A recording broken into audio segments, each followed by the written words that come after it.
Hello दोस्तों, आज की वीडियो में हम बात करते हैं कोशिका के बारे में। कोशिका क्या है? कोशिका किसी भी जीवित इकाई की सबसे छोटी कार्यात्मक करने वाली जो इकाई होती है उसे सेल कहते हैं।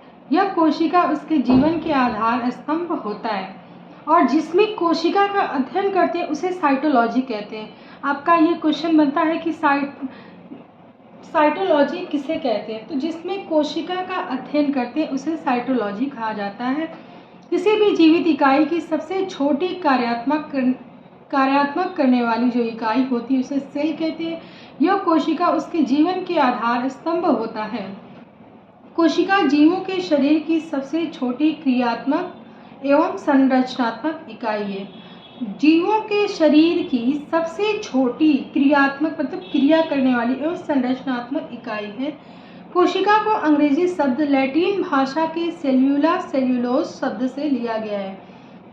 अब यहाँ पे क्वेश्चन बनता है कि कोशिका जो शब्द है वो किस भाषा से लिया गया है? तो आंसर होगा आपका कोशिका जो शब्द है वो लैटिन भाषा के सेल्यूला सेल्यूलोज शब्द से लिया गया है, जिसका अर्थ होता है एक छोटा कमरा।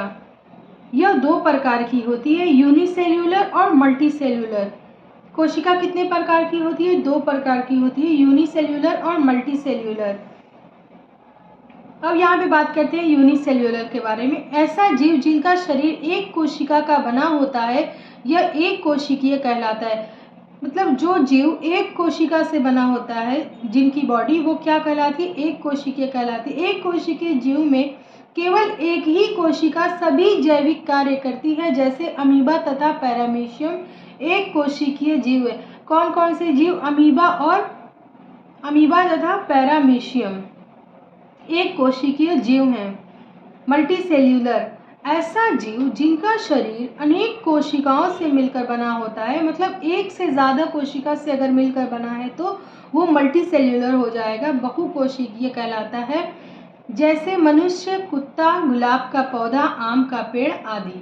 ये सारे क्या हैं? ये एक से अधिक कोशिकाओं से मिलकर बने हैं, तो ये मल्टीसेल्यूलर हो जाएगा, बहुकोशिकीय। अब यहाँ पे नोट, सबसे लंबी कोशिका का नाम बताइए। सबसे लंबी कोशिका का नाम तंत्रिका तंत्र है और सबसे छोटी कोशिका जीवाणु माइक्रोप्लाज्मा है। कोशिका का सिद्धांत।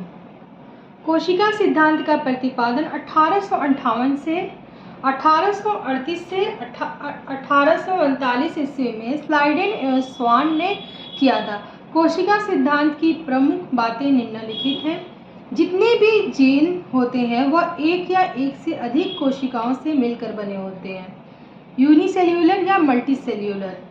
प्रत्येक जीव की उत्पत्ति कोशिका से होती है। कोशिका अपने आप में हर कार्य को करने की क्षमता रखती है, लेकिन वह कोई भी कार्य अकेले नहीं करती बल्कि समूह में करती है।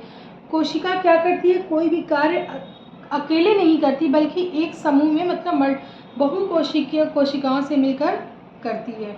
कोशिका का निर्माण जिस क्रिया से होता है उसमें केंद्रक मुख्य अभिकर्ता होता है। कोशिका का निर्माण जिस क्रिया से होता है उसमें सबसे मुख्य जो होता है वो केंद्रक अभिकर्ता होता है। कोशिका के प्रकार। कोशिका दो प्रकार की होती है, प्रोकैरियोटिक और यूकैरियोटिक। प्रोकैरियोटिक ऐसी कोशिका जिसमें केंद्रक झिल्ली के बिना होता है। प्रोकैरियोटिक ऐसी कोशिका जिसमें जो केंद्रक पदार्थ होता है वो केंद्रक झिल्ली के बिना ही बना होता है, ये प्रोकैरियोटिक कहलाती है। जैसे जीवाणु, नीले हरे शैवाल इसके उदाहरण हैं। यूकैरियोटिक, इन कोशिकाओं में दोहरी भित्ति झिल्ली का आवरण यानी केंद्रक आवरण से घिरा होता है। ये झिल्ली के बिना होता है और इसमें दोहरा आवरण होता है, यानी केंद्रक आवरण से घिरा होता है। यूकैरियोटिक कोशिका कहलाती है। अब यहाँ पे हम दोनों के देखते हैं क्या डिफरेंट है। प्रोकैरियोटिक कोशिका का आकार छोटा होता है, यूकैरियोटिक कोशिका का आकार बड़ा होता है। इसमें प्रोकैरियोटिक में केंद्रक नहीं पाया जाता है और यूकैरियोटिक में केंद्रक पाया जाता है। प्रोकैरियोटिक में केंद्रक द्रव्य नहीं होता है, यूकैरियोटिक में होता है। प्रोकैरियोटिक केवल एक क्रोमोसोम पाया जाता है, यूकैरियोटिक में एक से अधिक क्रोमोसोम पाया जाता है।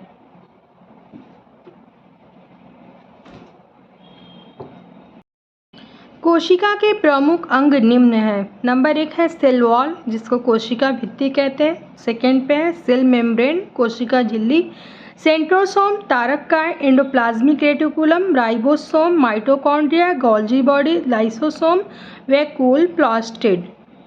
ये 3 टाइप्स के होते हैं, क्लोरोप्लास्ट, ल्यूकोप्लास्ट और क्रोमोप्लास्ट।